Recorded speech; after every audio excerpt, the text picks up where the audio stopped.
立て、立つんだ。今こそ立て。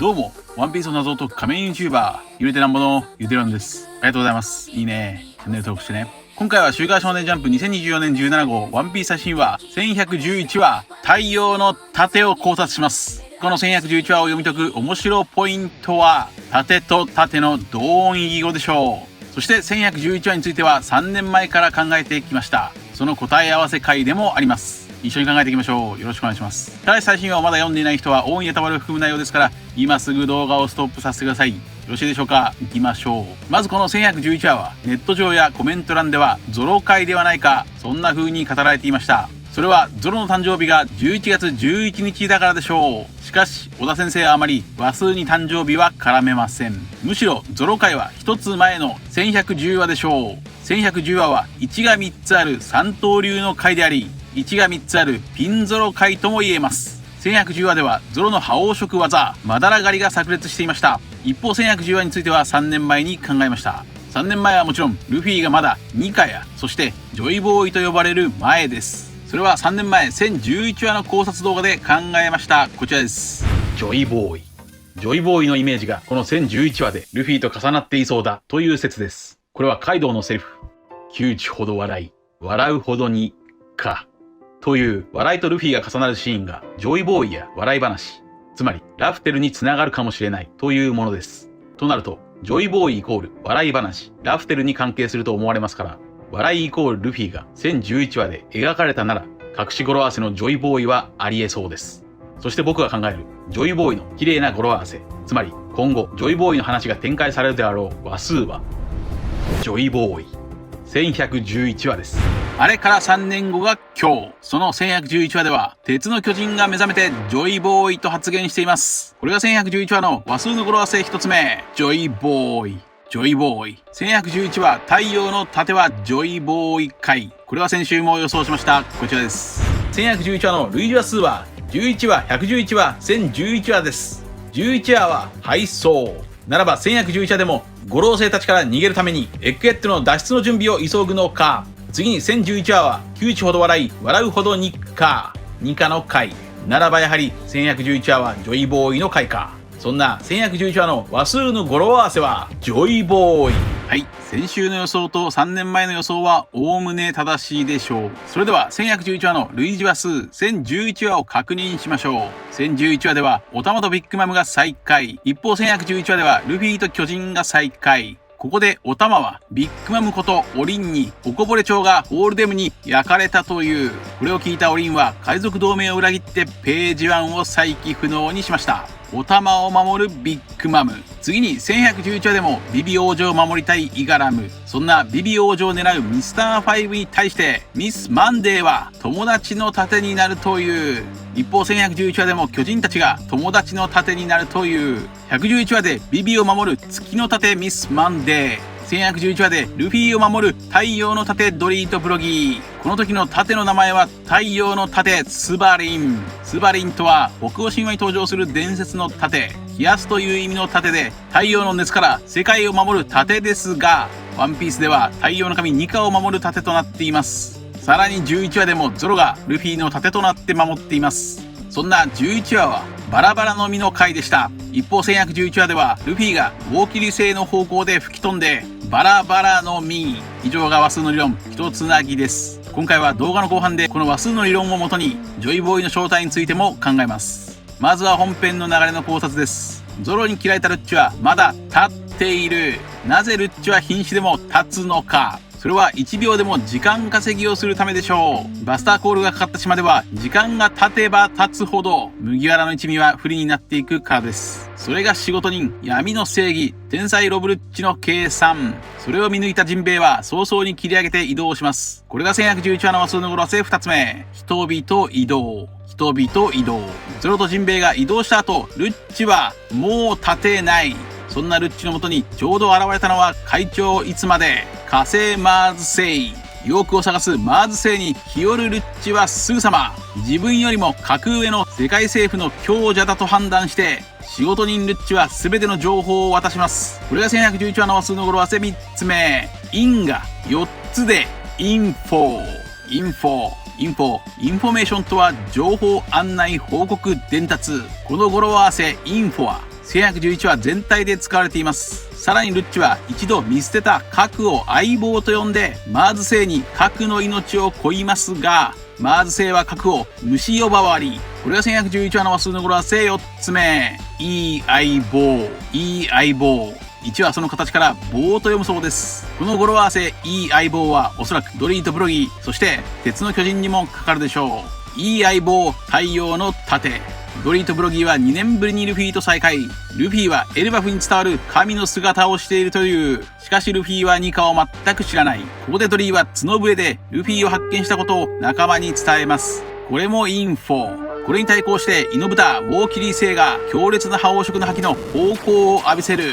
その衝撃波でルフィの体はバラバラの実。それはまるでミスターポテトヘッド。1111話の扉絵はフライドポテト。ルフィの T シャツには芋男爵ミスターポテトヘッド。しかしなぜ1111話でポテトなのか。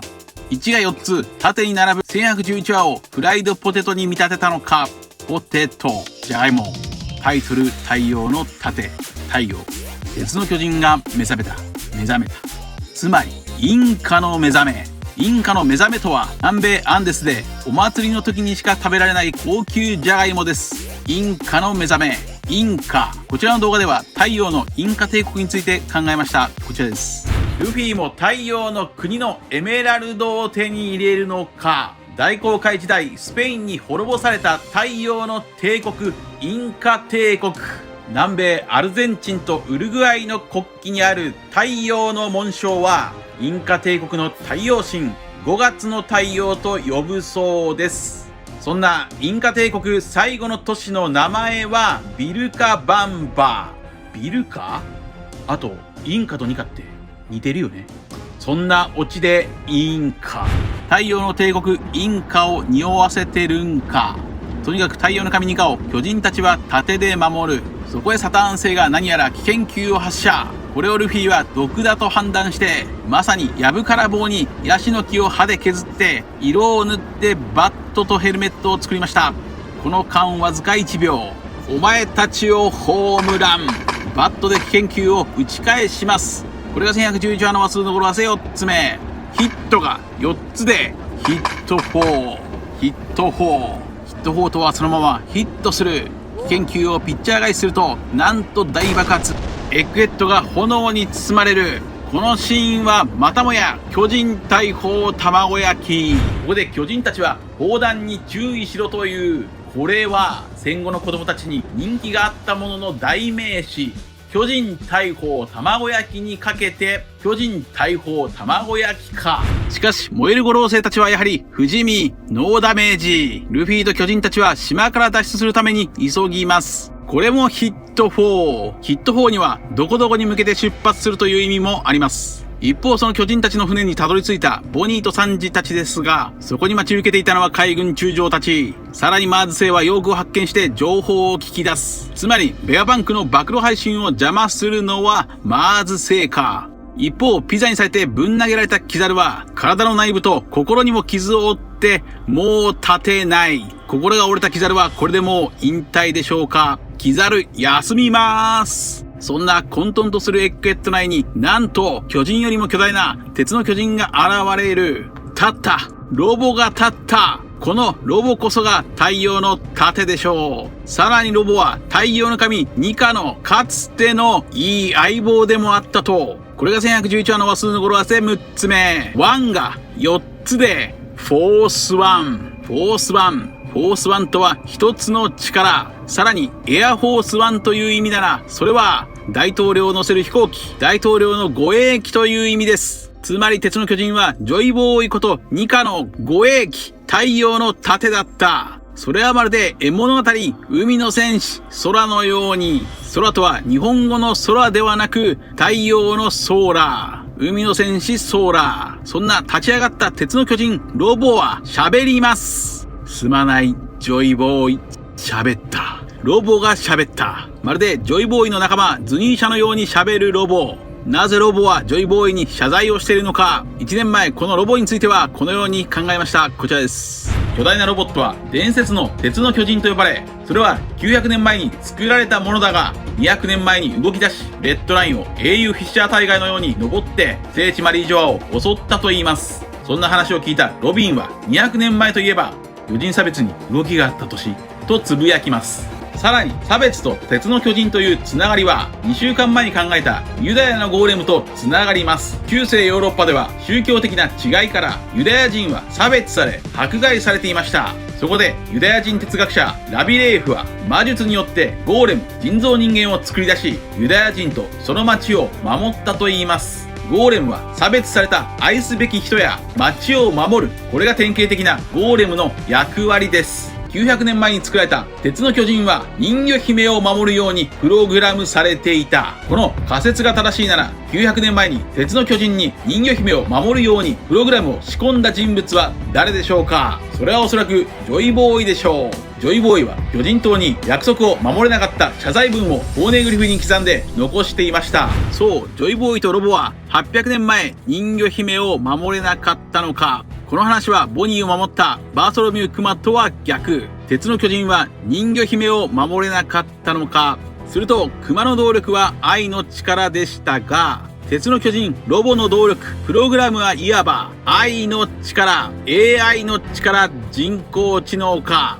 こうした子供を守る、弱きを助けるというテーマはワンピース全体で見られるモチーフです。それは例えばルフィを守ったシャンクス、サンジを守ったオーナーゼフ、ロビンを守ったサウロなどたくさん描かれていますが、注目はレベッカを守ったおもちゃのキュロスです。おもちゃの兵隊キュロスの帽子には SOL と書いてある。 SOL とはソルジャーの頭文字、そしてソーラー、太陽の頭文字か。さらにサンジを守ったのはビンスモークソラ、空イコールソーラー。さらにこの1111話の類似話数は1011話あんこの神器、お玉を守ったビッグマム。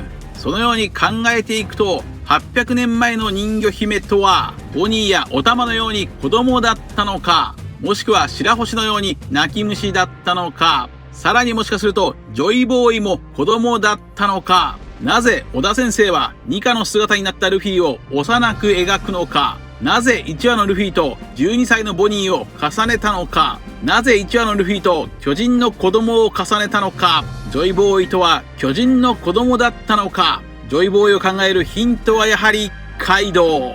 キングはカイドウこそがジョイボーイだと思っていました。カイドウイコールカイドウ。カイドウは10歳にしてすでに最強の兵士であり、世界政府と敵対していましたから、ジョイボーイがもしも子供だったならそのイメージは合致しています。さらに鉄の巨人は鉄人28号を想起させるでしょう。鉄人28号は少年が操作していました。ジョイボーイ子供説、この可能性もかすかにあります。とにかく鉄の巨人はかつてジョイボーイのいい相棒であり、フォースワン、護衛機、太陽の盾だったのでしょう。さらに鉄の巨人はかつて滅ぼされた王国も守っていたと思われます。守っていた王国も焼き尽くされた。まるでホールデムが焼き尽くしたおこぼれ町のように。先週イム様とはホールデムのような獅子のイメージがあると考えましたが、ホールデムのお腹にいるライオンの名前は神次郎。神イコール神。イム様とは百獣の王、獅子、ライオンからの玉座にあしらわれた2つの獅子の像、獅子16イム。イム様の正体は獅子なのか。いや、これはもしかしたら獅子足す蛇。それはデミウルゴス、別名ヤルダバオト。デミウルゴスの姿は獅子の顔を持った巨大な蛇です。さらにこのホールデムはおそらく20年前コース魚伝と敵対した祈祷師だったのかもしれません。するとイム様にも祈祷師のイメージはある。脱線しましたが、とにかくルフィと鉄の巨人はおそらく聖地マリージョアを襲撃しそうです。それはおそらくこれまで通り誰かを助けるために。最終章でルフィが助け出すのはやはりビビ。つまりビビはさらわれそう。イム様はビビが欲しいと言っていました。そんなビビをさらうのはやはり会長マーズ星でしょうか。ビビはイガラムから会長にさらわれると言われていました。以上です。続いては次回3週間後の1112話の展開を話数の理論から考えていきましょう。1112話の類似話数は12話、112話、1012話です。12話は犬のシュシュが大好きなペットフード店をライオンに乗る猛獣から守っている。ライオン、またライオン、獅子イコール16、イム。この犬のシュシュは先ほど考えた鉄の巨人のイメージと同じです。それならば1112話では鉄の巨人がニカを守るでしょう。亡くなった主人のペットフード店を守る犬のシュシュと亡くなったジョイボーイの生まれ変わりルフィを守る鉄の巨人というつながりか。次に112話はルフィ VS ゾロ。ルフィが勘違いをしてゾロと戦っていますが、次に1012話でもルフィはカイドウと1対1の勝負をしています。この2つとつなげるなら1112話では誰かが1対1の勝負をしそう。さらに1012話ではサンジがゾロを担いでいます。一方サンジは現在ベアバンクを担いでいます。するとベアバンクはまだ生きているかもしれません。飲みで作ったパンクレコーズが存在しているならベアバンクはまだ虫の息ですが生きていそう。さらに1112話の語呂合わせも考えましょう。1112話の話数の語呂合わせはジャイアンツ。つまり巨人たち。ドリートブロギーはもちろん目覚めた鉄の巨人や巨大な五老星との戦いでしょうか。その戦いはイーブン、互角の戦いでしょうか。さらに人いびつ。いびつとは歪み、歪んだ頃の五老星たちを表すのか、それとも誰かの体が歪むのか。人々を一つ。エッグヘッドから脱出するために一致団結するのか。いずれにせよ1112話は引き続き巨大な戦いではないでしょうか。となるとベアバンクが世界の真実を語るのは先週も考えたように1113話から1114話でしょう。ベアバンクが語る世界の真実とはおそらくルルシア王国を滅ぼしたマザーフレイムこと古代兵器の話だと思われます。古代兵器によって世界政府が支配している話。それは類似話数からもわかりそうです。1113話の類似話数、1013話ではビッグマムのメーザー砲、1114話の類似話数、1014話ではクイーンのブラックコーヒー。どちらもレーザービーム砲が放たれています。さらにエッグヘッドのラボに侵入してきたマーズ星はまるで幼い頃ルフィが着ていた T シャツ、卵事件にそっくりのシーンです。卵事件とはルフィが着ていた T シャツですが、ここで注目したいのはルフィではありません。サボの方です。自由になりたかったサボは言います。この世界はまるで鳥かごのようだと。それが卵事件、エッグヘッド事件。ベアバンクが語る世界の真実ではないでしょうか。この世界はまるで鳥かご。空を飛ぶ古代兵器の脅威によって支配されている。それこそが空白の100年、空爆の100年。それはすでに1060話で考えたように惑星を鳥かごのように包む軍事衛星による支配でしょうか。世界は見えない檻の中。それを解放するのがルフィだと考えます。そしてワンピースは3週間のお休みです。小田先生は体をメンテナンスすると言いますが、このお知らせで気になる一文は、ワンピースって一体何なのかを考えたりしなきゃいけません。という一文です。これはまさか、一つだけの大砲、ワンピースの正体を今から考えるのか。いや、そうではないでしょう。ワンピースという作品が完結した時、どのように読者の心に残っていくのか、それをおそらく考えているのではないでしょうか。以上です。皆さんはどう思われましたか？ありがとうございました。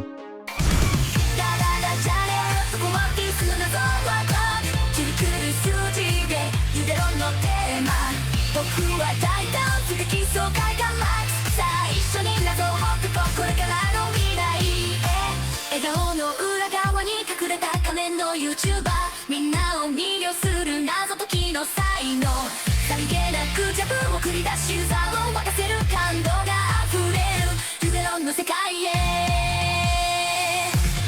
ワンピースのダジャレへと行こう、笑顔で乗り越え。